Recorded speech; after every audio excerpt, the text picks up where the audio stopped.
Gostaria de convidar você a abrir a sua palavra comigo em 1 Reis, capítulo 17, versículo 1.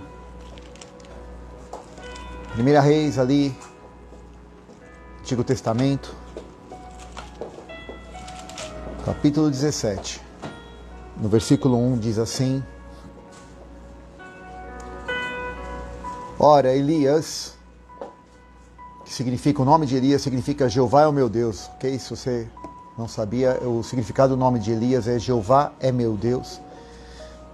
O tisbita, né, ele era estrangeiro, dos moradores de Gileade, disse a Acabe: tão certo como vive o Senhor, o Deus de Israel, perante cuja face eu estou. Uau! Perante cuja face eu estou, nem orvalho, nem chuva haverá nestes anos, senão segundo a minha palavra. Depois veio a palavra do Senhor a Elias: retira-te daqui, vai para o oriente, esconde-te junto ao ribeiro de Querite, que está ao leste do Jordão. Beberás do ribeiro, e eu ordenei, e aos corvos que ali te sustentem. Assim foi Elias, fez conforme a palavra do Senhor, foi e habitou junto ao ribeiro de Querite, a leste do Jordão. Os corvos lhe traziam pão e carne pela manhã, o que é um milagre, se você souber o que um corvo come. Como também pão e carne ao anoitecer, e bebia do ribeiro.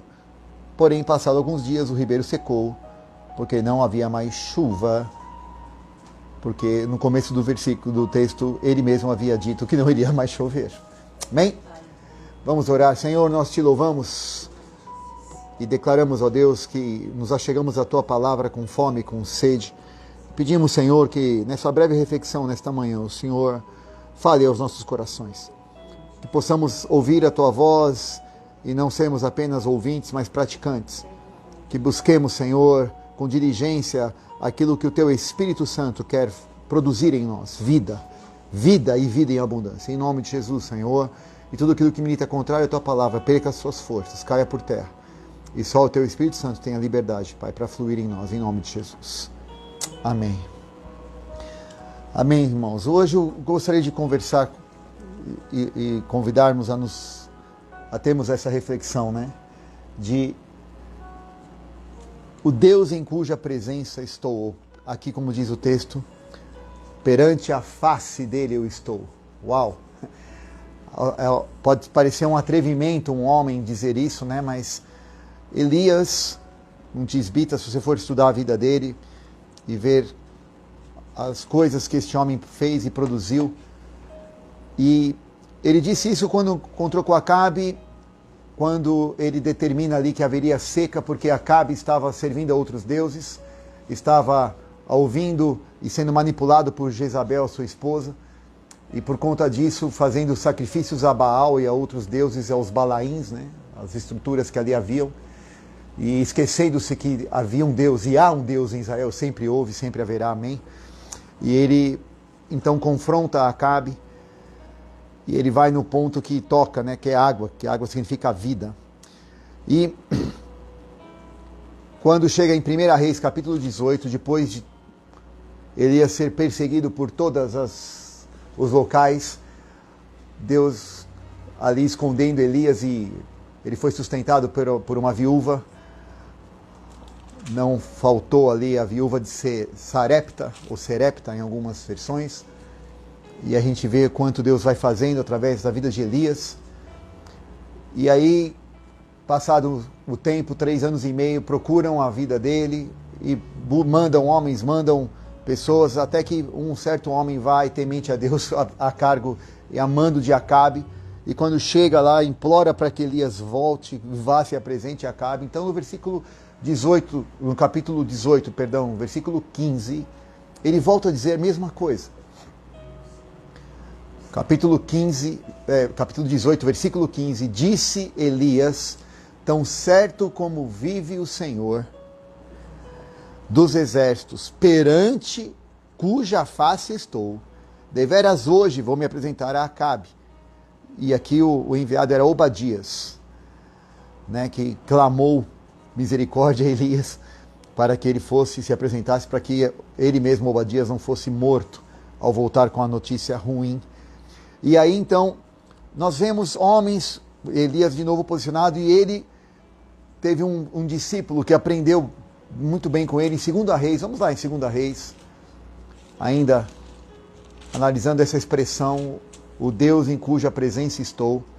Em 2 Reis, Elias já assunto aos céus, foi arrebatado, e Eliseu, mantendo ali o seu chamado, o seu legado, cumpre ali também o seu propósito, sendo profeta para Israel. E Eliseu, Naamã foi enviado, general da Síria, foi enviado para que fosse curado de lepra. E quando se apresenta diante dele, ele é curado, foi pedido que ele mergulhasse 7 vezes no rio. E aquele processo todo, Naamã falou, não tem água melhor lá na minha terra, vou entrar nessa água suja aqui de Israel. Mas ele acabou cedendo, acabou ouvindo a voz até do seu próprio servo. Eu não sei te pedir coisa difícil, o senhor não ia fazer. Ele acabou entrando.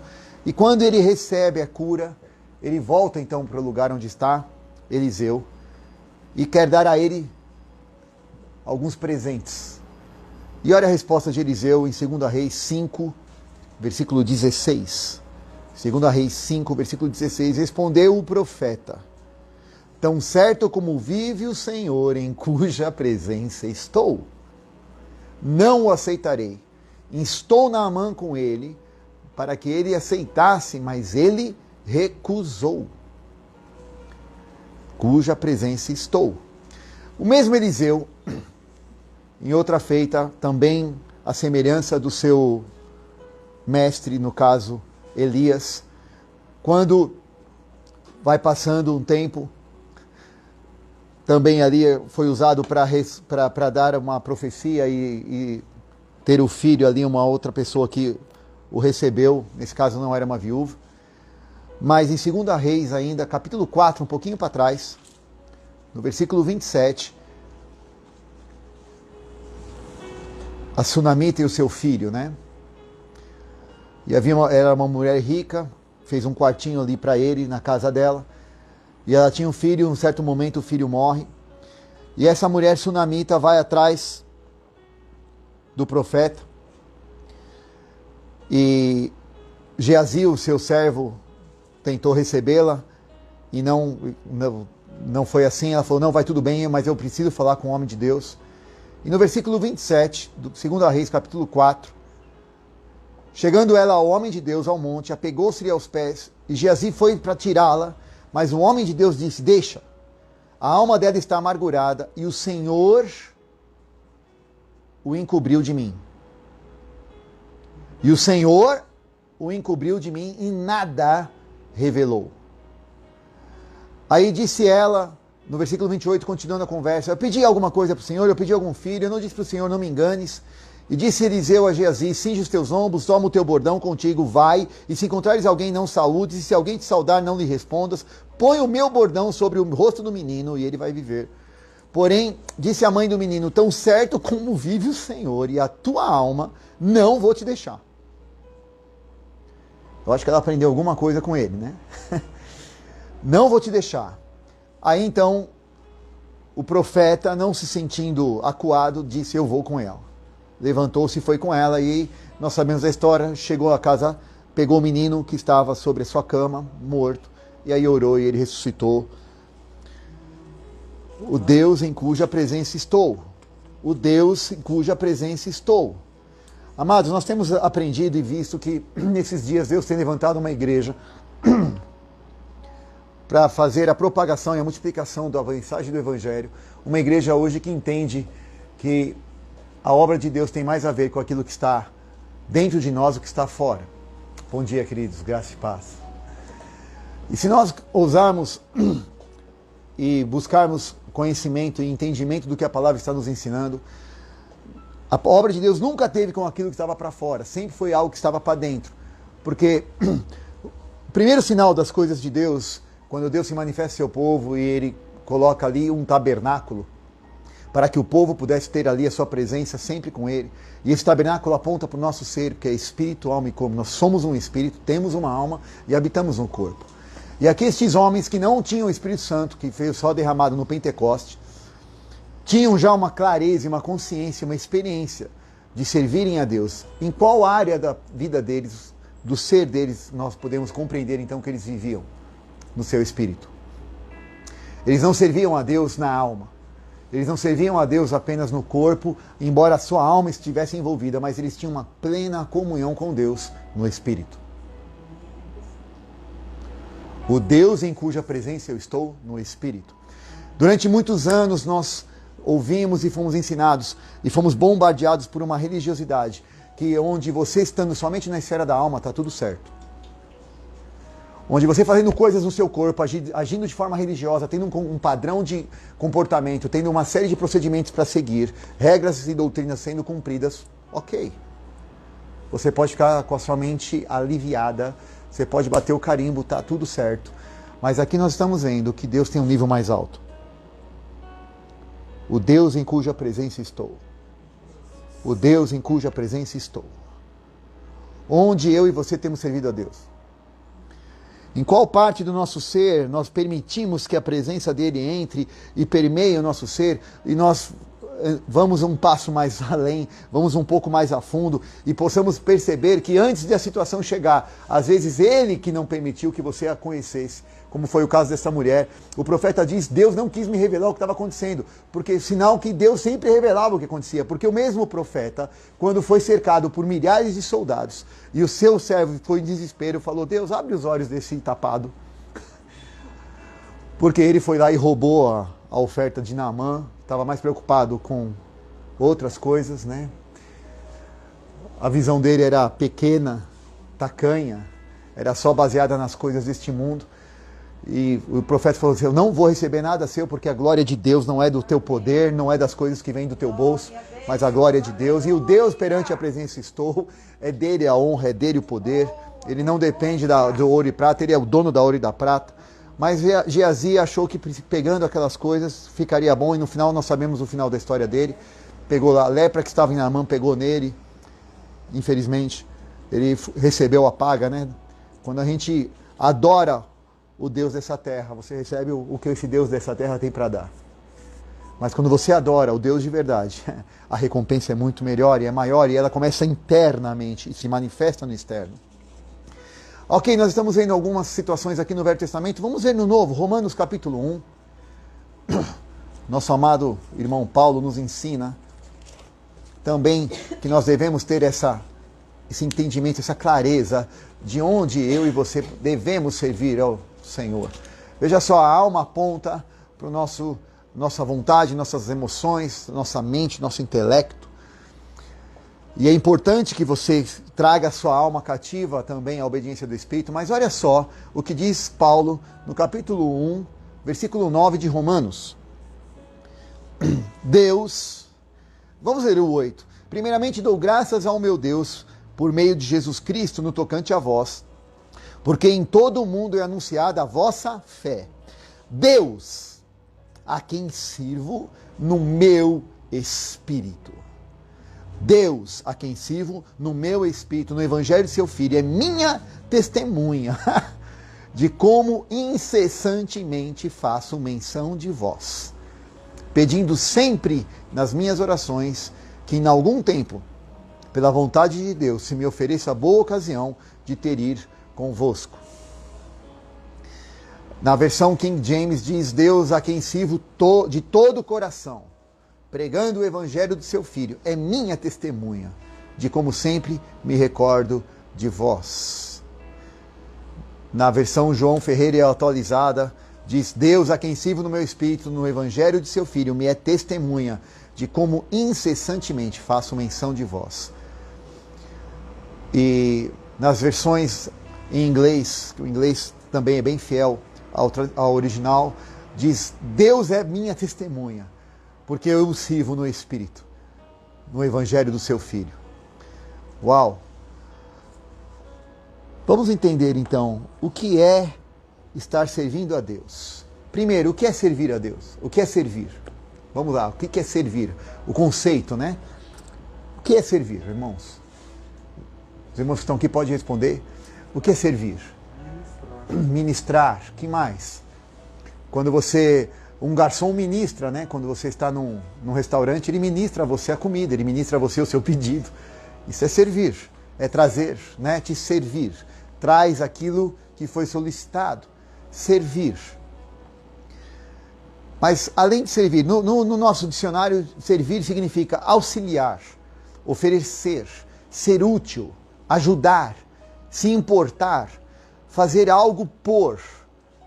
Né? Para a maioria, às vezes significa submissão, vergonha ou humilhação, estar sujeito a alguma situação de que algum indivíduo te colocou, né, para baixo. Não é essa a conotação de que Deus nos chama a servi-lo. Deus não quer nos humilhar.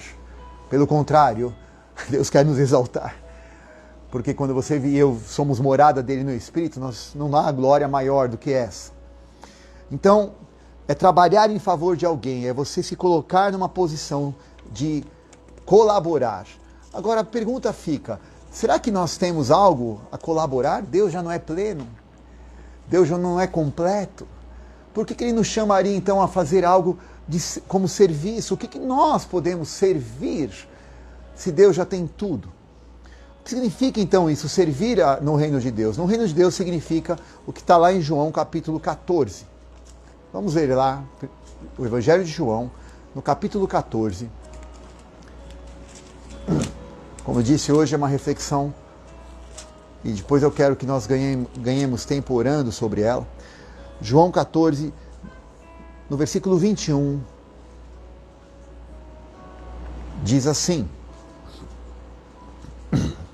aquele que tem os meus mandamentos e os guarda, esse é o que me ama.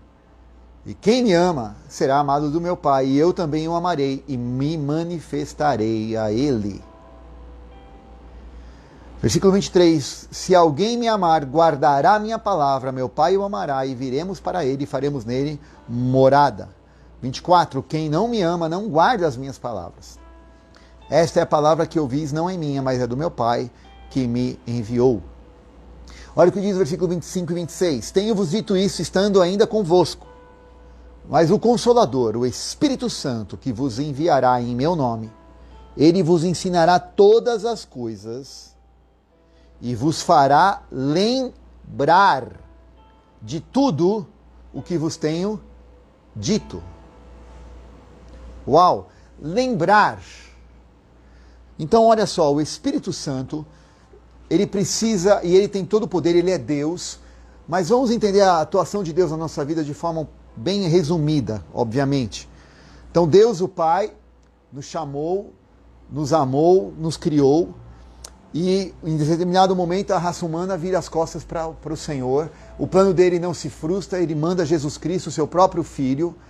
Ele nos ama de tal maneira que ele dá a quem? O que ele tinha de melhor, o seu próprio Filho, porque o Filho é a expressão do próprio Pai. Então, amar é dar o melhor de si. Então, Deus dá o melhor de si para nós, nos amando infinitamente, e entrega Jesus. Então, quando eu digo que eu amo, eu tenho que ter uma consciência clara de que eu estou fazendo o melhor de mim, senão não é amor. É uma ideia muito tacanha, mas não é amor. É algo sentimental, mas não é amor. Amor só é se você está fazendo o melhor que você pode fazer. Entregando tudo que você pode entregar de melhor. Toda a sua alma, todo o seu entendimento, toda a sua força. Então, quando eu digo que eu amo a Deus, é o melhor que eu posso fazer neste momento pelo Senhor, para Deus. Ele é o objeto da minha adoração, é tudo que eu posso dar a Ele, sem esperar nada em troca, então isso é amor. Se eu estou esperando alguma barganha em troca, eu faço isso para conseguir aquilo, seja com Deus ou qualquer outra pessoa, isso não é amor, isso é comércio. E Deus não tem pacto com isso.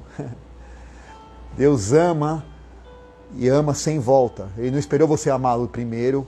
A Bíblia diz que Ele nos amou primeiro e por isso nós o amamos. Amém?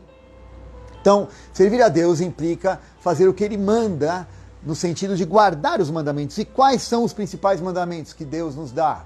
Jesus resumiu isso em Mateus 22, 37 a 39. Respondeu-lhe Jesus: amarás o Senhor teu Deus sobre todas as coisas. Este é o primeiro e grande mandamento. E o segundo semelhante a este é: Amarás o teu próximo como a ti mesmo. Esses são os 2 mandamentos que se resumiam à lei. E em João, capítulo 14, 15, 16, quando Jesus está ali falando, né, e no 17 ele faz a oração até por ele mesmo, ele sobe a régua, nós já lemos esses textos, onde ele fala, amarás o teu próximo como eu vos amei, aí ele sobe o nível. Então nós temos que entender que para servir a Deus, eu não preciso fazer um monte de coisas, cumprir um monte de regras externas. Porque se todas essas coisas eu fizer, baseado somente no entendimento de raciocínio humano, onde eu faço essas coisas dizendo que sirvo a Deus, para poder ficar bem na minha alma, e assim as coisas andarem como eu acho que devem ser, e aí Deus está no débito de ter que me abençoar, eu tenho uma triste notícia para você. Você está servindo a você mesmo. Você está servindo uma ideia, mas você não está conhecendo ao Deus que te ama e que tem algo muito maior e elevado para mim e para você.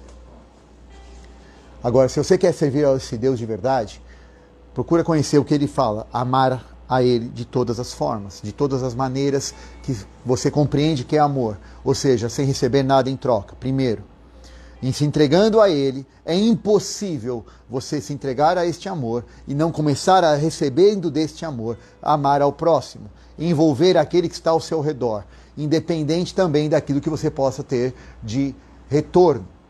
E aí então eu tenho que entender que para servir a Deus no meu espírito, eu preciso me voltar para o Senhor e deixar que a vida dele, que já está no meu espírito, porque quando eu recebo a Jesus Cristo como meu Senhor e Salvador, ele mora em mim, eu preciso então aprender como que eu sirvo a Deus no espírito. Aí fica essa pergunta agora, outra pergunta. Como é que eu sirvo a Deus no espírito? Como é que eu ando diariamente, todo o tempo, na presença do Deus em cuja presença estou? Como que eu posso ter a ousadia de falar como Paulo? Como eu posso ter a ousadia de falar como Elias e Eliseu? O Deus cuja presença eu estou. Porque ele nos vê todo o tempo. Obviamente, ele te conhece, ele sabe onde você e eu estamos. Ele nunca foge do controle de nada, mas ele não usa de marionetes, ele usa de servos, de filhos que o amam e porque o amam, buscam servi-lo. Deus não tem empregados. Deus tem filho. Deus não nos arregimentou como uma cambada, desculpa o termo, de trabalhadores que estão aqui só para ver se a gente vai ter um RH garantido lá no céu, né?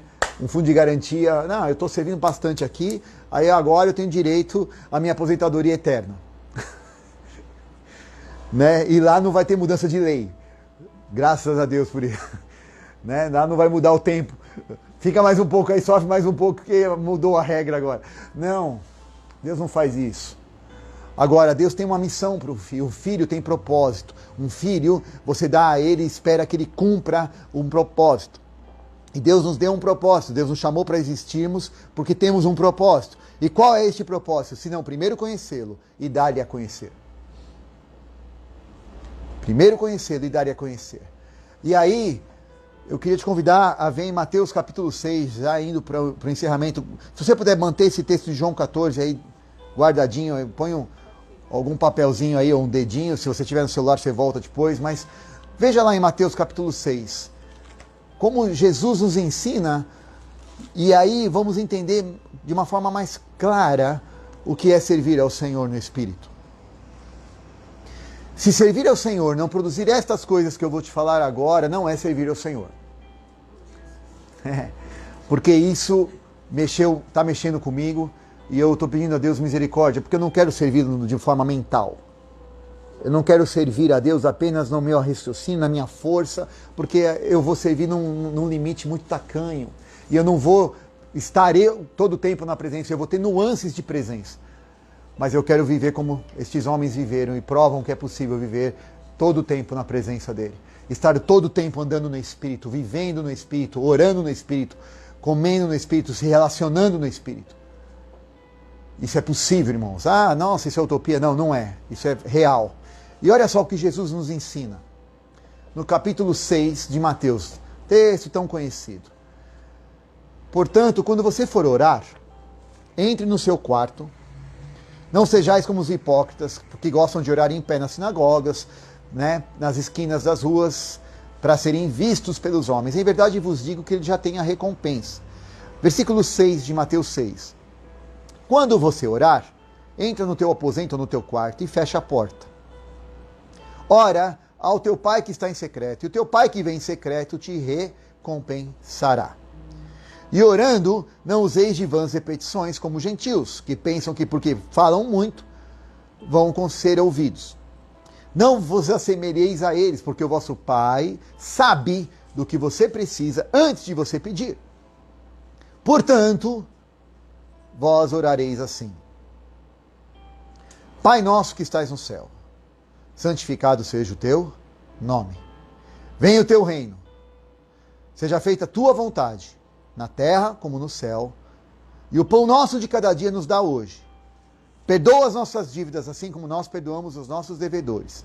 Não nos deixes cair em tentação, mas livra-nos do mal, porque teu é o reino, o poder e a glória para sempre. Porque se não perdoardes, pois se perdoardes os homens as vossas ofensas, também o vosso Pai Celestial vos perdoará a vós. Porém, se não perdoardes os homens as vossas ofensas, também o vosso Pai Celestial não perdoará as suas. Nossa, o que tem a ver esta oração, modelo, padrão, e não reza, né? Às vezes a gente faz disso uma reza, mas o que tem essa oração a ver com servir ao Senhor, no Espírito? Primeira coisa, vamos entender os princípios que estão dentro dessa oração. Quando você vai orar e começa a falar Pai Nosso que estás no céu, você começa a trazer uma identidade clara e uma relação de paternidade, onde você assume, eu sou filho. Então, como eu sou filho, eu estou debaixo das regras da casa. Eu estou agora ouvindo que como filho, né, se existe um pai, o pai então determina o propósito e o rumo que essa casa vai tomar. Então eu não vou ser um filho rebelde, mas como filho eu me coloco, pai, estou aqui. Eu entendo que o Senhor é o meu pai. Eu assumo a paternidade e assumo a minha identidade. De qual? De filho. E como filho, existe alguém aqui que fala e outro que ouve. Não sou eu só que vou ficar falando pro pai. Pai, ó, eu quero isso, aquilo, aquilo, outro, aquilo, aquilo. Não, eu primeiro estou aqui para ouvir. Já muda um pouco a situação. Eu não vim aqui com uma lista pronta. Pai, fala. Fala que o teu servo ouve. Fala que o teu filho está aqui para te ouvir. Qual a orientação de hoje, Senhor? Pai, qual é a tua vontade? Pai, o que o Senhor quer que aconteça? Porque eu estou aqui com uma lista prontinha para te falar tudo que eu preciso que aconteça. Tudo que eu quero. É só o Senhor dar uma cochilada, deixar o mouse, tirar o dedo do mouse e a coisa já vai. Sobe rápido, o upload é tranquilo. Mas este momento, o primeiro momento é de download. O que o Senhor quer, Senhor? Que seja feito aqui na terra como é no céu. Não é o contrário. Não é seja feito aí no céu o que eu estou precisando aqui na terra porque a coisa está feia aqui. Então, primeiro, identidade e paternidade. Entender quem é quem na relação e assumir essa relação. Senhor, fala. Senhor, eu reconheço que a tua provisão é sobre mim. O Senhor cuida de cada uma das minhas necessidades. Mais à frente, capítulo 6 ainda, se não me falha a memória, é isso mesmo, do 31 ao 33, não andeis ansiosos por coisa alguma, porque o vosso Pai sabe o que você precisa. Ele sabe, Ele cuida de você, Ele cuida de cada detalhe. Ele cuida das plantas, Ele cuida de cada uma das situações da nossa vida, das andorinhas, dos pardais, quanto mais valemos nós, além dos pardais.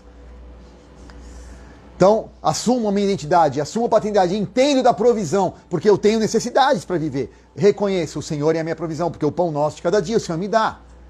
Agora, não adianta eu saber qual é a minha identidade, qual é a paternidade, assumir isso, entender que Deus cuida das minhas necessidades e na hora das relações humanas, aí eu já esqueci da minha identidade, já esqueci de quem eu sou filho e esqueci quem é meu pai. Porque perdoa as minhas ofensas assim como eu tenho perdoado, fala de como eu me relaciono com o próximo. De como eu tenho entendimento de que o Senhor também quer mostrar a sua paternidade para o próximo. E se o próximo não entendeu ainda quem é o pai dele, ele está aqui o filho um pouquinho mais velho talvez, para ajudar o meu irmão mais novo a perceber que ele tem um pai. Que ele não é órfão. Quando eu começo a fazer isso, eu estou servindo a Deus no Espírito. Eu estou servindo ao Senhor. Percebe? Vai além de regrinhas. né? Fumacinha para trás, fumacinha para frente, lê a Bíblia agora, levanta a mão, agora senta, agora canta, agora dá oferta, agora dá o dízimo, agora faz isso, agora faz aquilo. Não tem a ver com isso. Essas coisas são boas se você fizer com o coração correto. Agora, se você fizer só por conta de uma repetição, misericórdia. Misericórdia.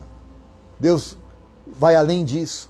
Deus está em você. Deus quer se manifestar através da sua cor, da sua expressão, da sua manifestação através do seu espírito, você e eu. E aí, entendendo então que nas relações humanas, referencial do que Deus é para nós vamos trazer para as pessoas. Temos aí um posicionamento com relação ao nosso inimigo. Qual é o nosso posicionamento? Nós temos um inimigo que vai tentar, nos trazendo tentações, nos trazer situações e circunstâncias para que saiamos desta posição de identidade e de paternidade. Prova que você é filho. Prova que você pode fazer alguma coisa. Prova que se Deus é teu pai, por que você está passando por isso? Se Deus é tão bom com você, por que você está vivendo esse momento de tribulação? Por que você está vivendo essa questão? Por que você está com alguma enfermidade? Por quê? Por quê? Por quê? Por quê? Por quê? Senhor, livra-nos, não nos deixes cair nessa tentação. Mas livra-nos do mal, porque eu não vou ficar com aquilo que o inimigo está perguntando, eu vou ficar com aquilo que sai da tua boca. Porque nem só de pão viverá o homem, mas de toda a palavra que sai da boca de Deus. E a primeira coisa que o diabo fez com Jesus em Mateus 4 é: se você é filho, prova, manda que essas pedras se tornem pães. Ele falou: ei, meu pai falou que eu sou filho amado em quem tem prazer. No capítulo 3, último versículo. Tu és meu filho amado em quem tenho prazer, em ti me comprazo. Já no capítulo 4, versículo 1, Jesus no deserto, levado pelo Espírito, teve fome e o diabo aparece. Manda então que as pedras virem pães. Você está com fome? Ele falou: não, eu fico com Jesus. Jesus falou: eu fico com o meu pai falou. Eu não preciso provar para você a minha paternidade. A paternidade de Deus sobre mim. E nós, como vivemos? Pedindo que Deus prove o nosso RG para os outros, querendo mostrar RG todo o tempo. Sou filho dele. Quando a gente não precisa mostrar. Alô? Quando a gente não precisa mostrar. Aleluia. Então, um posicionamento com relação às questões do inimigo. E depois, me posicionei, porque quando eu estou nesse relacionamento de pai e filho, eu tenho autoridade. Quando eu estou no relacionamento de pai e filho, eu tenho autoridade. Quando eu não estou nesse relacionamento, eu vou fazer de tudo e a autoridade não se manifesta. Por quê? Os filhos de Cefas foram expulsar um demônio. Falaram: conheço Paulo, conheço esse Jesus que vocês estão falando, mas quem são vocês mesmo? E, tomaram uma surra. Por quê? Porque quando você exerce a sua paternidade no Espírito, você entende quem você é e anda nisso, o inimigo te reconhece. Ele vê as patentes que estão debaixo estão aqui colocadas sobre você, sobre os teus ombros. Você anda numa armadura que Deus te deu em Efésios 6. Você anda numa postura de quem sabe por que veio e para onde vai e o que está fazendo nessa terra. E que nós não estamos aqui para praticar uma religião vazia. Nós estamos aqui falando de ideologias, nós estamos falando aqui de uma relação que envolve você e o seu pai, você e os seus irmãos. O Deus perante a face, cuja perante a face eu estou. Amados, nós temos estado perante a face do Senhor. O Senhor tem nos visto a cada manhã nesse entendimento de quando orarmos, não estamos aqui apenas fazendo petições ou repetições. Vãs repetições. Senhor, eu preciso... Ou nós estamos aqui: pai, eu ontem pisei na bola e eu não agi como teu filho, não. Me perdoa, Senhor, corrige, limpa meu coração. Me ajuda, Senhor, a enxergar com os teus olhos. Me ajuda, Senhor, a botar minha alma debaixo da influência do teu Espírito que está dentro do meu Espírito. Ajuda, Senhor, a entender que as pressões e as situações da vida vão vir. Viver é isso. Viver não é fácil, mas cada circunstância o Senhor usa para que eu cresça, para que eu amadureça e para que eu confie cada vez mais no teu amor. Para que eu confie cada vez mais neste amor inacessível, amor impossível de ser compreendido na alma, mas que nos encharca quando nós tocamos pelo Espírito. E que traz plenitude, que traz satisfação, que traz gozo, que traz realização. E isso somatiza no nosso corpo. Cura, paz, alegria, prosperidade em todos os aspectos. Porque isso é o reino de Deus. Não é comida nem bebida, mas justiça, paz e alegria no Espírito Santo. É isso que Deus tem para mim e para você, meu irmão, minha irmã. O Deus em cuja presença eu estou. Qual é o lugar que você tem adorado a Deus? E se você não tem adorado a Deus no seu espírito, somente com uma mente atribulada muitas vezes pelas pressões desta vida, cuidado, porque às vezes nós estamos trocando o Deus correto. A gente começa a adorar outro Deus. A gente começa a correr atrás de recursos, a gente começa a adorar situações, a gente começa a adorar pessoas que podem nos ajudar, ou a gente troca e inverte, porque a gente começa a esquecer que nós temos que adorar a Deus e não adorar o oleiro e não o vaso que às vezes o oleiro vai usar para te abençoar. Porque Deus vai usar pessoas para te abençoar, Deus vai usar situações para te abençoar, mas a Ele toda a honra. Por isso que termina a oração dizendo: a Ti, Senhor, porque Teu é o reino, Teu é o poder, Tu é a glória para todos sempre. Então, quando eu assumo essas condições, eu tenho que ainda entender que eu sou uma parte importante do reino, mas Ele ainda é o rei. E sempre será. E Deus vai te usar para abençoar o seu irmão. Deus vai te usar a partir do momento que você já está servindo a Deus no seu espírito. O que aconteceu quando Elias e Eliseu se manifestaram? Elias falou: Deus, cuja presença eu estou, uma nação foi liberta. Uau! Deus quebrou o processo que havia com Baal. 400 profetas foram mortos porque adoravam a Baal e confrontaram o Deus vivo. Deus libertou um povo através de um posicionamento de um homem cuja presença estava diante do Senhor todo o tempo. Eliseu, da mesma forma, foi usado, ressuscitou ali, teve vários milagres. Deus usando o homem. Os ossos de Eliseu, quando ele estava morto, jogaram um corpo lá, ressuscitou. Uau! Tremendo isso. Vemos aqui Paulo, o Deus cuja presença eu tenho andado, é a minha testemunha. A pergunta que eu te faço: Deus tem sido a nossa testemunha, irmãos? E não é uma pergunta condenatória, porque só tem um lugar que Deus pode ser testemunha, é no Espírito. Deus não vai testemunhar nada para você na sua alma ou na minha, porque Deus é Espírito, e importa que o adoremos em Espírito e em verdade. E quando eu falo: nossa, é Espírito, parece alguma coisa etérea, alguma coisa, nossa, eu tenho que sublimar, eu tenho que ser... Não, é quando você volta para dentro de si e entende que você é verdadeiro, rasgado, fala a verdade, porque a primeira peça da armadura de Deus é o cinto da verdade. Então eu tenho que ser sincero, sincera. Falou: Deus, eu sinto isso, eu quero aquilo, são coisas que não combinam com a tua presença, e o Senhor tem misericórdia de mim e me ajuda. Você começou um caminho, porque Jesus disse que Ele é o caminho, a verdade, e o final disso tudo é a vida. Que nesta manhã nós possamos discernir onde nós estamos buscando servir ao Senhor. Porque em João 14, como eu disse que a gente ia voltar para lá, ele disse que o Espírito Santo iria nos conduzir e fazer lembrar. Ele não pode lembrar daquilo que você não viu. Então nós precisamos dar material para o Espírito Santo agir dentro de nós. E esse material é você se relacionar com a palavra. É você servir ao Senhor todos os dias, dando a Ele material. Senhor, eis aqui, quero comer de Ti, quero comer da Sua palavra, quero me achegar a Ti. Fala comigo, Senhor, eis-me aqui o Teu servo, ouve.